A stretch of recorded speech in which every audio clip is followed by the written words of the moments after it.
Nice to have you join us. This is Platform. I'm Ruth Aguela. Displacement has remained a major crisis, now not just for Nigeria, but it is a global challenge. People are forced to leave their central homes as a result of conflicts, insurgency, or even natural disasters, thereby causing a severe and complex humanitarian crisis for the nation. With an estimate of more than 2 million displaced persons across the country, now this growing burden propelled the federal government to step up efforts towards humanitarian interventions for those seeking refuge, migrants, or are displaced. This task lies before the National Commission for Refugees, Migrants, and Internally Displaced Persons, established by the NCFRMI Act of 2004 to manage the affairs of refugees, migrants, and IDPs across the country.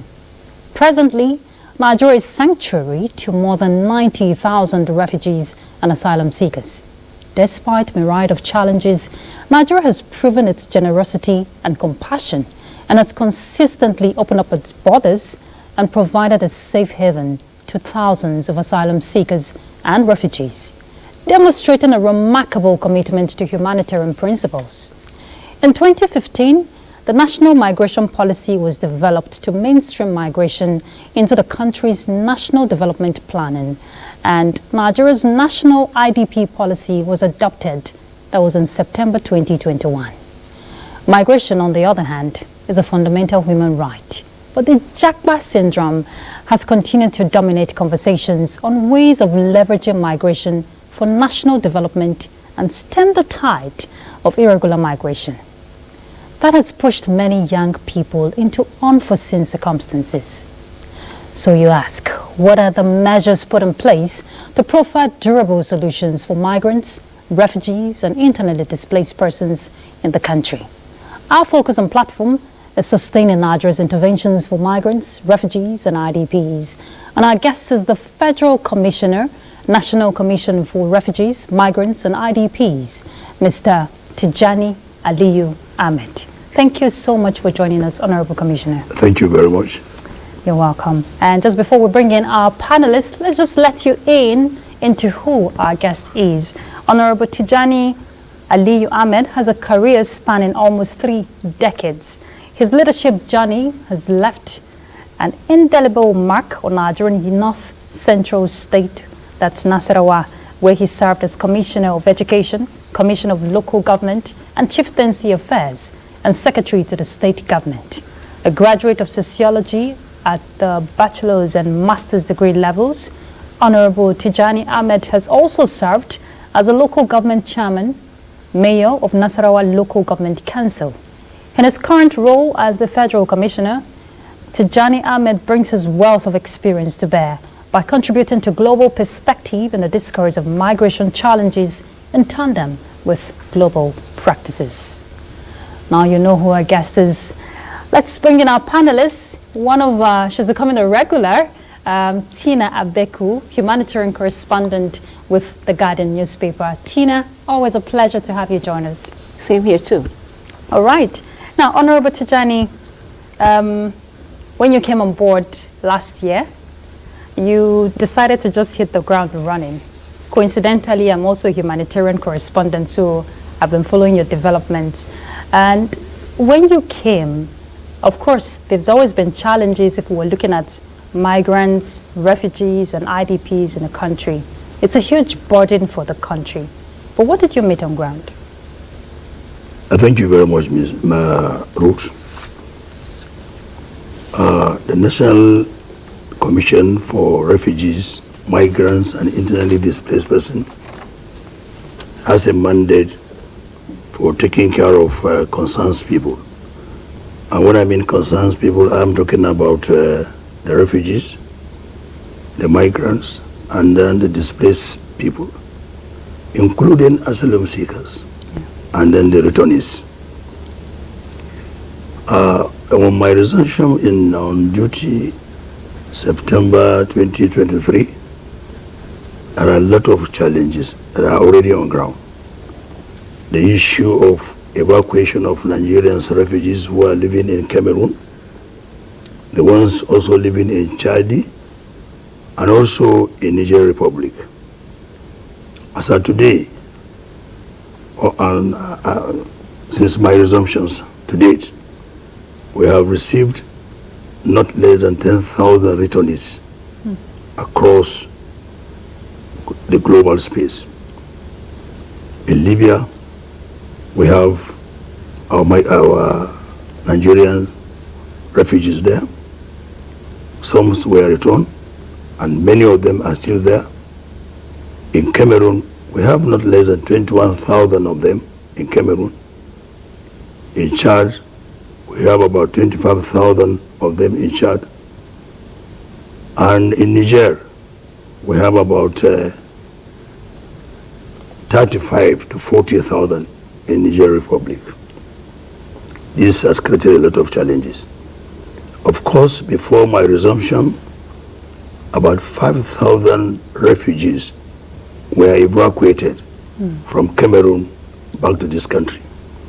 I know in evacuating a refugee in any of the international arrangement, there must be a strong and formidable arrangement between Nigeria, the countries where the Nigerians are living, and as well as international organizations such as the IOM and UNHCR. You cannot just, because there are Nigerians in Cameroon or there are Nigerians in Chad who are refugees, you just wake up and then come up with your jet or plane to say that you are going to Cameroon and evacuate your people because they are suffering there. There are so many technical procedures which must be followed and must be respected by all internationals. And that is why after the evacuation of 5,000 from Cameroon, now we are making arrangement also to go to Chad and evacuate our Nigerian people who are living there as refugees. As I've told you, we have not less than 21,000 of them in Chad.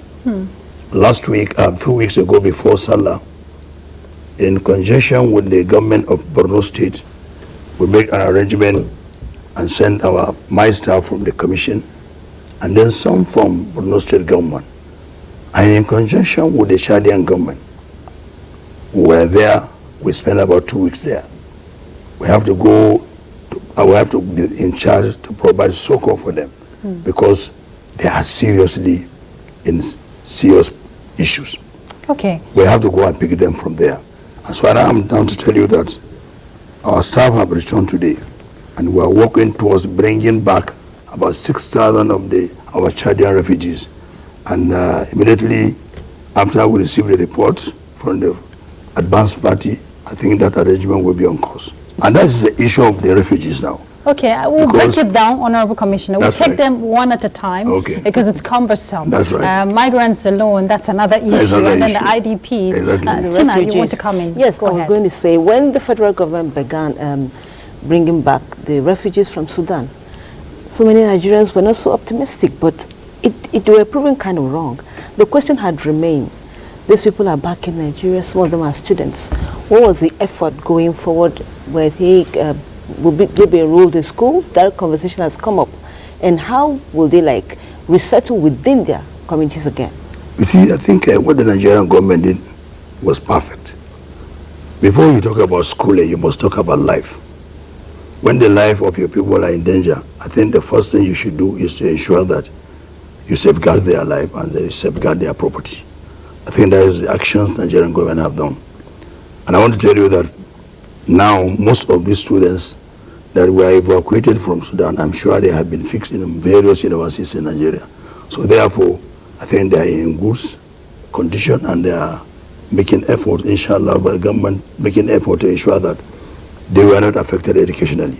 It's good Tina brought up that issue because let's still dwell on refugees, right? That's right. And you just talked about the intervention plan to repatriate Nigerians in Chad.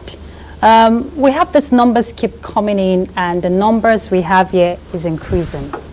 It is the responsibility of the nation as part of the treaties Nigeria has signed to accommodate these refugees.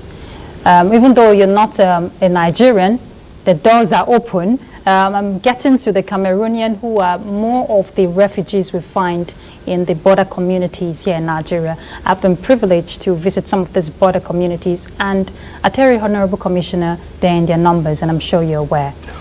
Now, they reside with host communities, and these host communities already are dealing with the challenge of scarce resources, but where we get to see interventions by the international community like the IOM or UNHCR. What is government's role in terms of interventions for these refugees? And just like I've informed you, Cameroon's evacuation was carried out before my resumption in office. Yeah. But as far as the child issue is concerned, I'm very much involved. As I've told you 2 weeks ago, we were able to purchase food items for not less than 225 billion. Take it to Chad to provide succor for our refugees there in Chad. And not only that, we profiled them and we were able to get about 6,000 households. And we are beginning with 3,000 for now. Okay. And each of the member of this household was given not only the rice, the beans, the oil and the rest, but however, we were able also to give them 30,000 for each member of the household. So therefore, Nigeria is making a frantic effort, both in terms of financial assistance and then provision of food items to our refugees within and outside the country. Okay, so let's get to the IDPs. That's right. We may get back to the refugees, because whichever way you want to look at it, when some of these Nigerians who are repatriated, Tina, they come back home, Yeah. some of them become displaced. Yeah. Yes. So it's a cycle. Yeah, that's right. Now, the IDPs, their situation has been long overdue.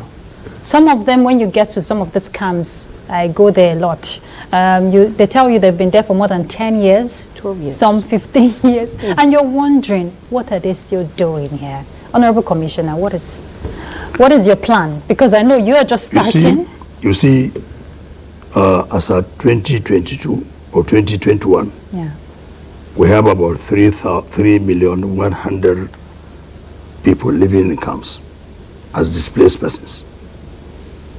With the flood that occurred in 2022, today we recorded about 6.1 million Nigerians who are now living in various camps across the country. And that is why when you talk about sustainability, to keep the IDPs in camps and continuously providing them with food items and items of needs, I don't think it's not going to be possible. Sure. And that is why the National Commission for Refugees, Migrants and Internally Displaced Persons now created an avenue where we want to go in for a durable solutions, to provide durable solutions. And one of the major that was taken by the Commission was the construction of satellite cities for IDPs. Okay. Today we have one of the center or the city in Kefi, Nasarawa State. We have one in Zamfara, in Gusau, the capital of Zamfara State. We have another one in Kano, Katsina, and the ongoing one in Edo State. All these we are doing to ensure that for those of the IDPs that are not intending to go back to their ancestral homes, and we cannot continue to keep them in camps, we now provided this avenue for them so that they can play their life and live their life there. And in the cities, we have not constructed only rooms and parlors, but we also provided schools there. We have many markets there, we have clinics there, we have police stations, at least to provide security for them. All these could be found in the cities which were built by the Commission. But that is not enough. To build a city for them to remain and to do what? Where most of them, some of them, if you go to around Durumi areas now, where we have most of our IDPs here in FCT, if you ask any of them, more than 80% of them will tell you that I am from Goza, I am from Goza. And they're farmers. And they are farmers. Yeah. So therefore, If you are from Goza and you are a farmer, of course, Zurumi is not the best place for you to stay. Yeah. And that was why, and to get an ordinary land within the FCT, I don't think it's quite easy. Issue. And so therefore, the commission decided to shift a bit to Nasarawa State, where we were able to acquire land and build the city there. Which is closer here Which to is the closer FCT. to the FCT. And we are making effort now to see that those houses were completed, and we go to Jeremy to profile those who will be interested. Because even if you should have the houses and somebody is not, it doesn't make sense.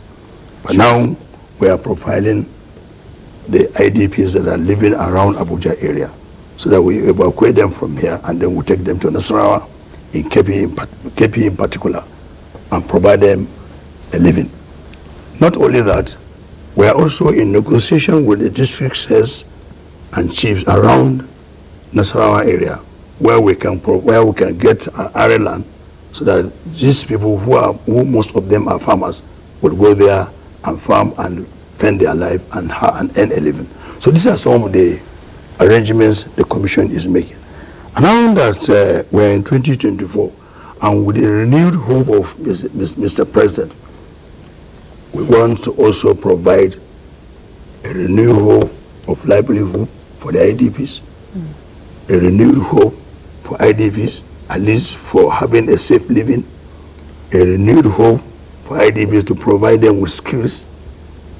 So in relation to that, the commission is now providing an elaborate skill acquisition centers. And these skill acquisition centers we intend to build them in the 6 geographical zones: the Northeast, the Northwest, the North Central, the South-South, the Southeast, and then the Southwest. But for a start, we are going to start with the Northeast, and the headquarters is going to be Borno State. And then we have the Northwest, the headquarters is going to be in Katsina State. Okay. And then the North Central, the headquarters is going to be Niger State. What we intend to do is, with the provision of an elaborate skill acquisition centers, we are going to construct hostels inside, provision of clinics, hospitals there, provision of schools, recreational facilities, all will be provided in the center there. And the intention is that in every quarter of the year, we are going to recruit 250 individuals as IDPs to train them various trades, be it, and we're including workshops there. Because even the program the commission had just recently, we saw the partnership with the private sector. Yeah. Because this development you're talking about will involve a lot of funds. Yeah. And I know paucity of funds has been a challenge over time. Correct. So since you're getting these people, what was running through my mind was, you said the commission is already profiling these IDPs. That's right. Are they aware of this new developments coming on board? Because some of them, when you go to these camps, they still cry out, oh, we're just left here stranded. What advocacy, Honorable Commissioner, is being carried out? You see, we have been doing a lot of advocacy. Okay. The communication department of the commission are making very frantic effort in ensuring that they disseminated the information. But one thing is very clear, and which I understand. Just like the refugees in Cameroon, the refugees in Chad, you go and profile them. You provide them with succor, provide them with money, yet they will resist. We have that problem. Why but yet they will cry to say that they are suffering. Why are they resisting? Because I'm just wondering. It's very wondering. I'm telling you, my staff have just returned today. You will now go and profile individuals in the IDP camps. Somebody who has stayed in Durumi for 10 years.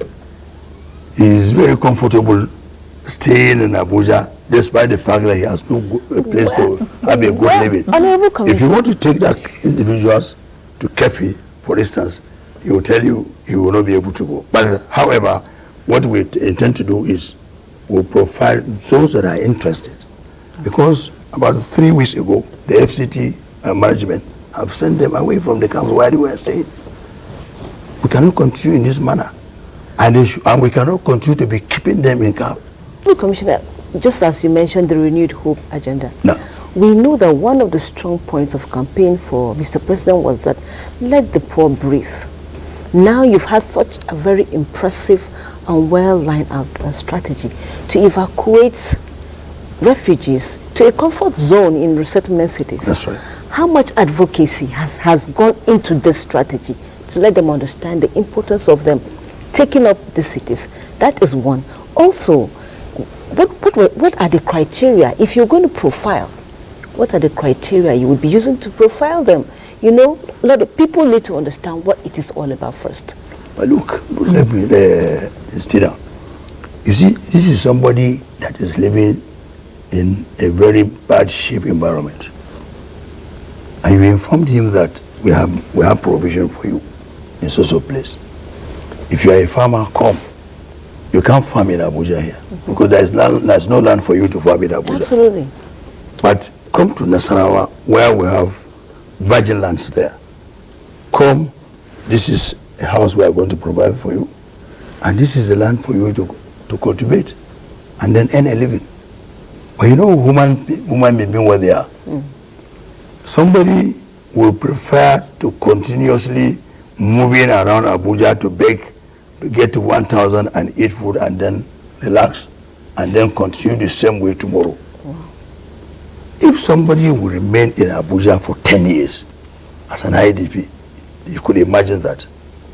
But now I'm saying, come, we have a house for you. We have a land for you to cultivate. And the commission is going to provide you with some starter pack. So come over and let us go. You know, but I think with the information now that we are disseminating to them, yes, most of them are coming across now on their own. Okay. That's good. To register with the commission to say that we are interested. Well, You know, you why, why Tina is asking that question? We had a situation not too long, the new Kuchingoro IDP camp. That's right. And when I visited the camp during the Salah break, I saw that owners of that land have started development. That's right. There's a project ongoing inside the camp. So That's they are right. forced to, you know, push themselves backward. That's right. And a lot of them were not happy about the whole situation. Is the commission, because it is your mandate? Yes, of course. Yes. You see, the IDP department has been doing very well in terms of relating with owners of land, owners of some dilapidated properties where some of these IDPs found it better for them to stay. I think we are making that, and we are also pushing to see the FCT minister, at least if he can allocate a certain piece of land for us, probably we'll be able to build similar cities that we built in Kefi. Okay. But you know, for the fact that procedures is long in getting this, and that's why I think we opted the use of the land there in Kefi to provide the cities there. And we are hoping that in the next few weeks, and with the registration that is ongoing, because most of them are responding very seriously. Which is good. They are responding very seriously. They are ready to come and stay there, and they are ready for us to profile them and provide them with where to cultivate. So I think we are making an effort in that direction. I must commend you on that effort. You know, it's like groundbreaking for us for over the years. We haven't seen this. So I really commend government for that effort. Now on the issue of, you mentioned about the rains that has increased the number of IDPs. Yeah. We are facing the rainy season again. Yeah. And the predictions we're hearing from NISA Not pleasant. are not pleasant. We're seeing this very cloudy environment. So I would like to know, what partnership do you have with these, your sister agencies, to ensure that mitigation, we start it very early on to reduce the impacts? Before we even start talking about response. Yes, because when the floods come and then there's displacement, they come to your door knocking. You see, I think what the commission is trying to do in that direction, of course, it is not our direct mandate. But however, with the prevailing situations now, where most of the people that were displaced was as a result of flooding, the private government graciously included our commission as those to benefit from the ecological fund. Good. And we are working towards ensuring that we profile areas that are badly affected Now some of the construction is ongoing by the commission. We are trying to create a lot of drainages across some major cities where they were affected before and where people were displaced. And at the same time too, through the ecological fund, we are trying now to say that for those that were affected as a result of windstorm, because many people lost their houses as a result of wind. Their roofs have been That's true. blown away. Now we are purchasing a lot of roofing materials so that at least we can provide them and then get them settled in their ancestral homes. But however, information is key, and then understanding the information is another.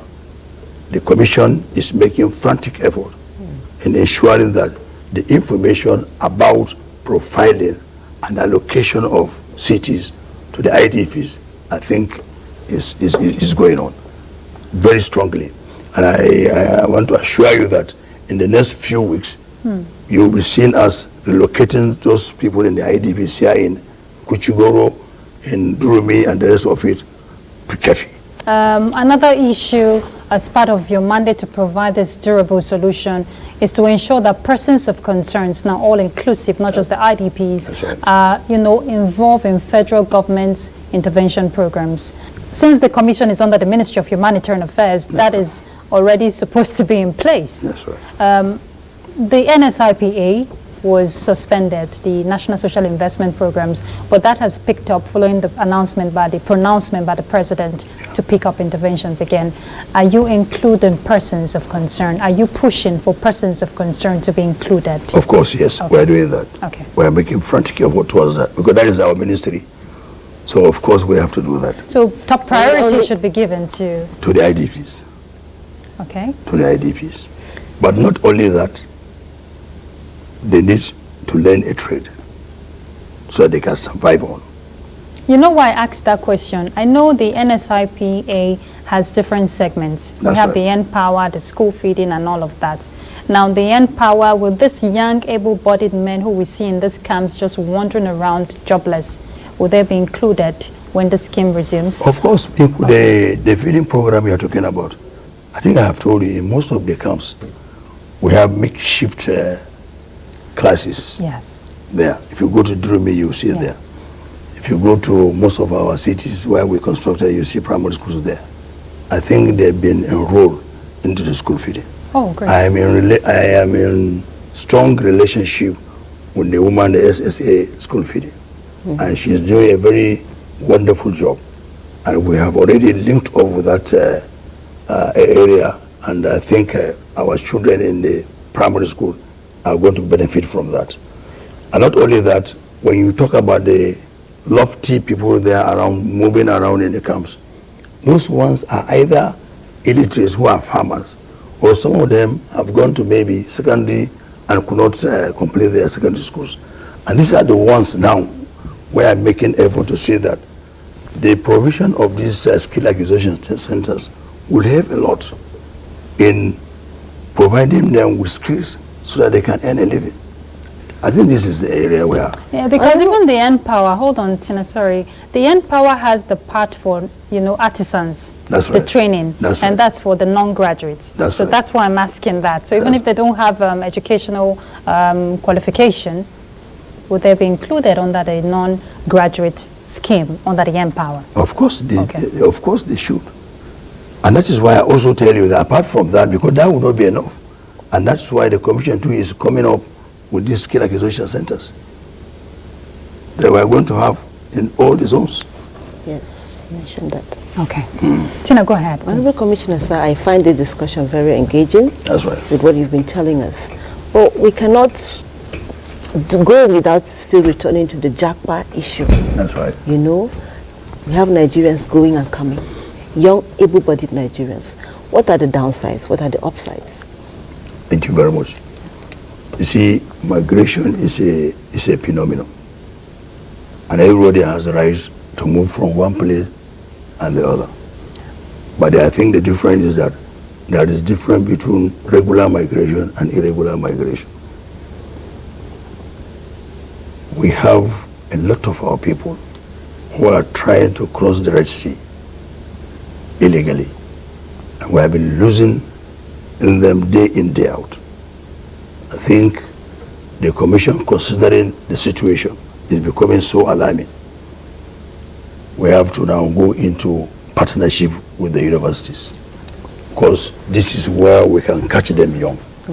Honorable Commissioner, can you just hold that thoughts for me? Yes. When you say catch them young? Yeah. We need to quickly catch a quick break. That's right. Then we'll pick up with that. Right, so let's catch a quick break. We'll be back. Stay tuned.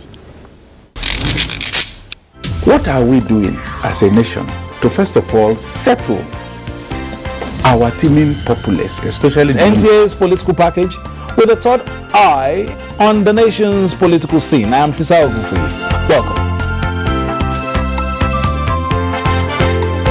You have to be very careful giving space to people who are obviously sponsored to further the agenda of some other groups. We have a lot of questions. A lot of questions in a closed door sessions. Some of these issues, some of the problems bedeviling of their. In fact, between June 1st and July 17, 19-point-something billion has left the coffers of the NDDC. I can say my constituency, they need everything, because we don't have anything.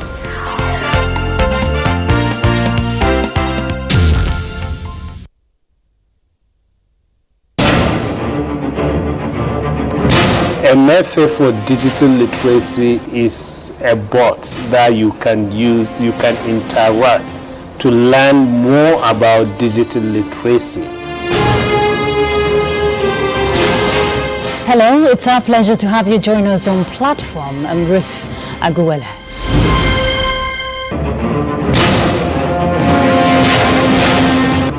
What is the yardstick for measuring everybody's moral integrity? It's critical at this point in time. How daunting has that been for the Institute in getting them abreast with all the legislative procedures? The fact remains that one training workshop is not enough.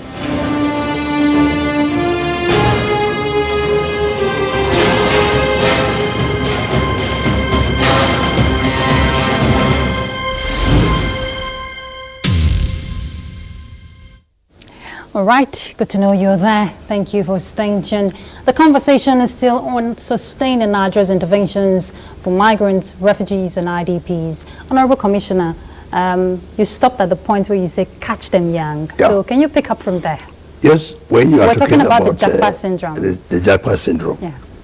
And I said, migration is a national phenomenon, or you can even refer to it as international phenomenon, because people move from one place to the other, within and then outside. Yeah.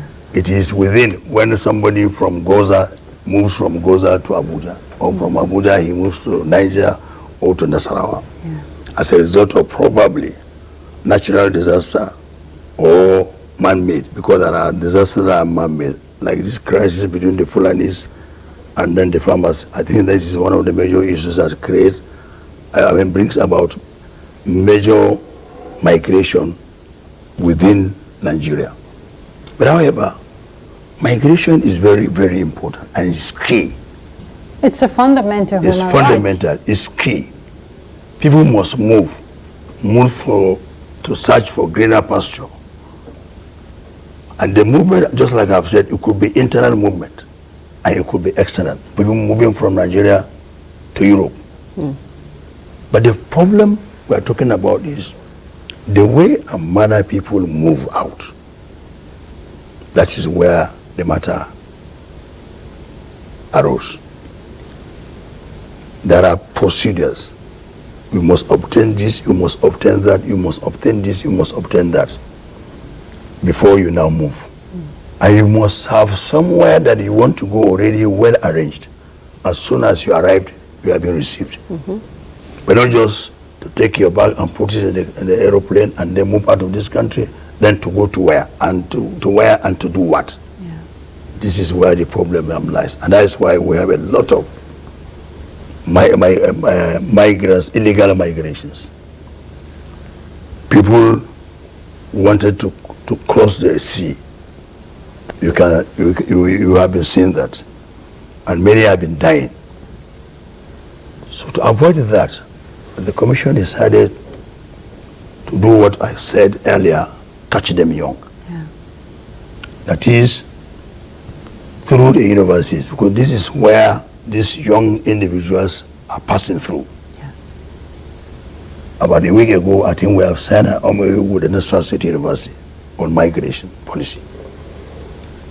We tell them these are the ways and manners. If you want to move, this is how you will do it. Don't go this way, but follow this process. Yeah. You will get it, and then you can move. The only place that we can do that and get them young, as I've said, is in schools. So we are now going down there now to the schools so that we give them information about way and procedures in which an individual or somebody can follow and then move out of this country. Don't forget the fact that what is being accrued through remittance as a result of our people who migrated and working elsewhere is seasonal. Now, the issue has been the irregular migration. That's right. And ways, I've seen the commission push for ways to leverage on, the regular migration for national development. That's right. Now, we have the pull and push factors. That's right. Which attract these young people. And it's disheartening when you see, when you hear their stories or see what they go through when they embark on these perilous journeys. For that person who has gone and is being repatriated back, because majority of them are the ones who are lucky are being repatriated back. Yes. Yes. From Libya or wherever they get stuck. Yeah. How is the commission working with other agencies, sister agencies, to reintegrate them and change their mindset? We've heard of stories, Honorable Commissioner, of people who have gone, they're back, they're ready to go again. Yeah. Well, in that manner, let me use this opportunity to thank the IOM, an international body that has been always been supportive to the Commission in the area of repatriation of our people who were cut off there and then returned them back to Nigeria. That is a strong and formidable linkages and relationship between the Commission and the IOM. Of course, aside the IOM, we have the UNHCR. They too are making their own contribution to ensure that those individuals, they were being repatriated and then sent back to Nigeria, were given at least psychosocial talks. Okay. Because that is the first thing. Usually we go to the airport and we receive them. And we try to calm them down, provide them with starter packs there in the airport. And then put them in a center, which we call the refreshment centers. Okay. And put them for some time. And then from there we profile them. And then probably send them to their various states of origin. I think these are some of the contributions the Commission, the international organizations, in collaboration with the international organizations, are making to ensure that those that have returned, the returnees, were given safe landing. Okay. And that is why I told you that that center that we are also building is not only for the IDPs, of course, for those that have returned and who have nothing to do here in Nigeria after they have been severed either from their people, from their culture, from everything. They need to be given another orientation and then reintegration. We have to orient them and then reintegrate them into the society so that they can join other people in the community. Some of them may not want to go back to their ancestral homes. And then these centers that we are trying to come up with now, I think can give them a soft landing there. Honorable Commissioner, still on this matter, there appears to be a pattern. Well, it appears that our foreign countries are doing the carrot approach to our youth. They are attracting them to come into their countries. They want our Nigerian youth to move to their countries. I remembered when the UK visas were being cut down for Nigerians. Other countries like Germany, Canada, even China were saying, come over, we'll give you a visa to go to our country. Yeah. What is the catch there? And then when it comes to wage payments, what is the negotiation for the Nigerian who is working for another country? Is he being paid well so that whatever remittances comes home is being accrued for development? Yeah, you see, within one thing you should understand about this issue is very technical, the issue of migration. Very technical and dicey. Yeah. You see, when you go to the Europe today, 80%, if not, no, let me put it, 60% of their manpower were the aged ones. Unlike Nigeria, where we have a lot of youth, we have a lot of youth with a lot of energy. That is why they are trying to pull out most of our youth to go and join them to service their economic activities. Okay.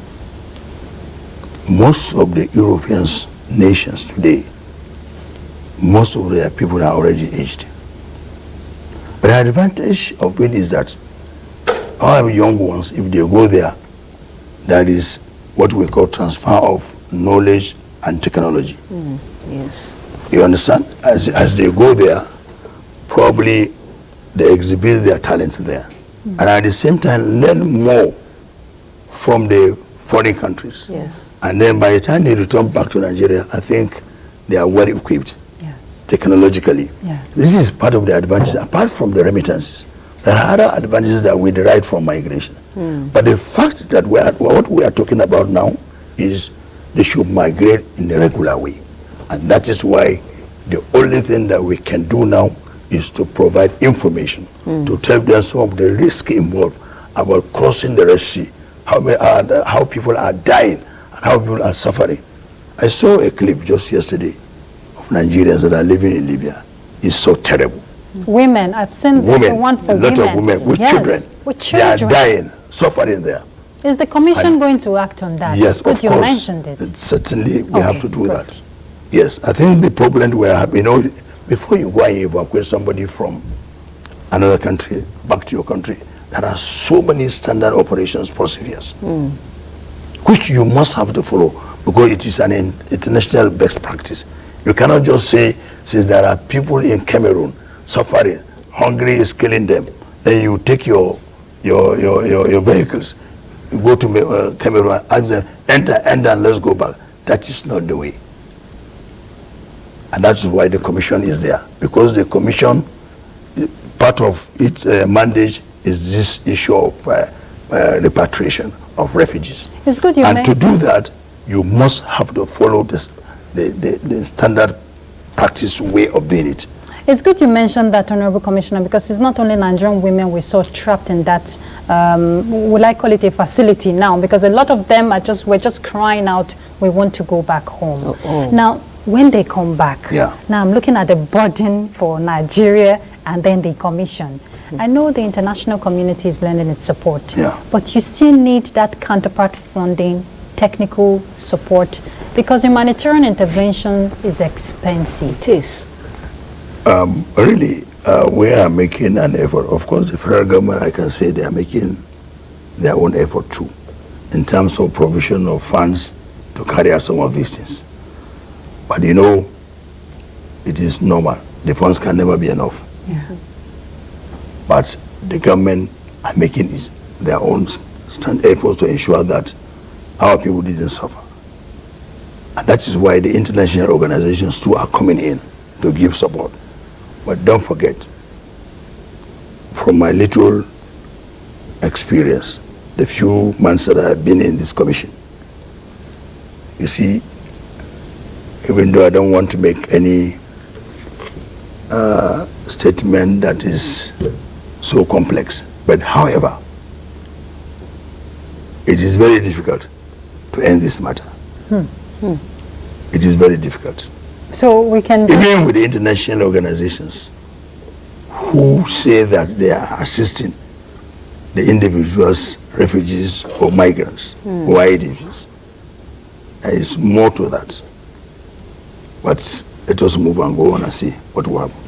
But the fact still remains that government cannot continuously be providing succor to the IDPs. We must find a lasting solution. we must have to look for a durable solutions. And the durable solutions that I are now trying to work on now is this issue of training, skill acquisitions. This is the only way out. So they become self-reliant. So that they can become self-reliant. And that is why I told them, now we're in the period of renewed hope of self-reliance, renewed hope of commitment and sincerity in doing whatever you are going to do. Because whatever you are going to do, if you are not sincere with yourself, I don't think you will get it right. Yeah. So the renewed hope that we are now working towards now is for self-reliability. People should have self-esteem. Let them know they are human beings. Let them go out and do some other things that they can fend themselves.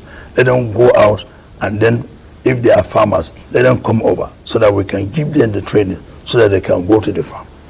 Already government are making frantic effort to ensure that the security situation in this country is improving.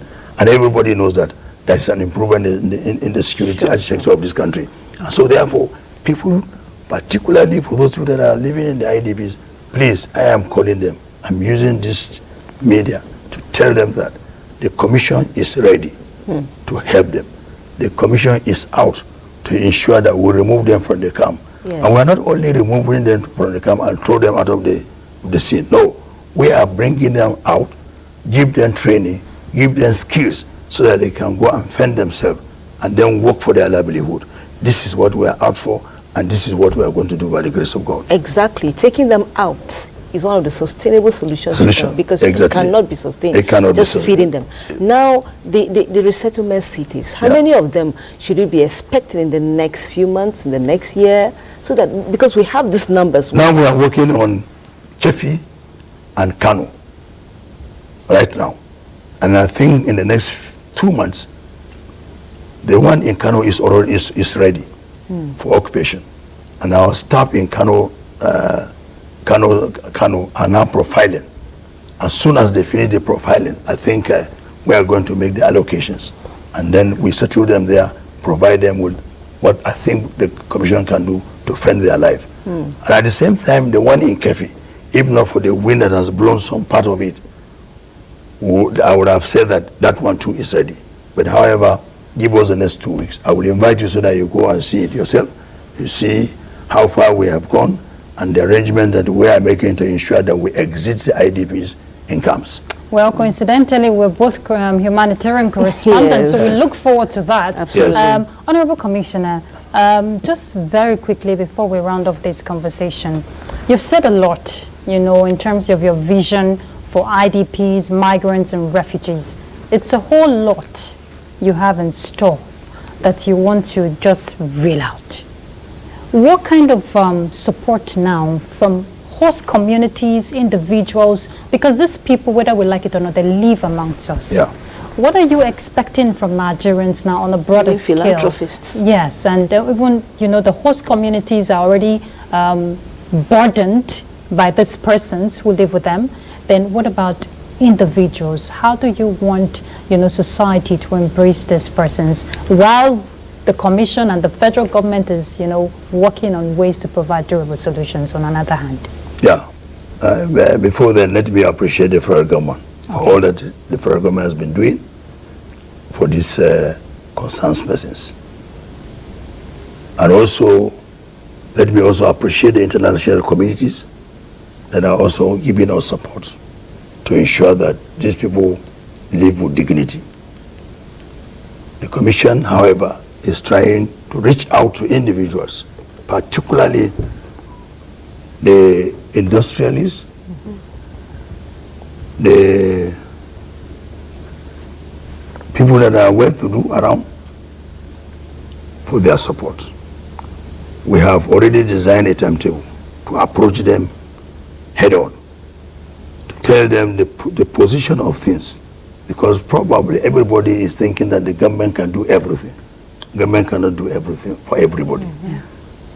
Government needs support from individuals, support from groups, and support from captains of industries. Let them come to the aid of these displaced people. Let us come to the aid of the Commission to ensure that we provide durable solutions to these people who have been living in a very serious, tensious life. We have to do something very quickly. Not only the government, the individual should please come in.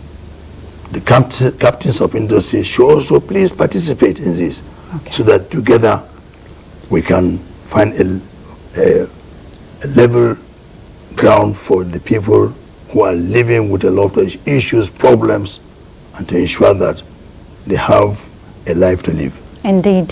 Thank you very much, Honorable Federal Commissioner Tijani Aliyu Ahmed, the Federal Commissioner for the National Commissions for Refugees, Migrants, and Internally Displaced Persons. We want to thank you for coming on platform, and we wish you the very best. We'll continue to monitor events as they unfold. Keep up the good work. Thank you very much. Thank you for Tina Abeko, humanitarian correspondent with Guardian newspaper. Thank you so much for your contribution, always on platform. Thank you. It's a pleasure, always. All right, and we've been discussing sustaining Nigeria's interventions for migrants, refugees, and IDPs. There's a whole lot that needs to be done that is already in place, but most importantly is to ensure that inclusion, inclusivity, whichever way you put it, is being promoted. And that's Platform. I'm Ruth Aguwele.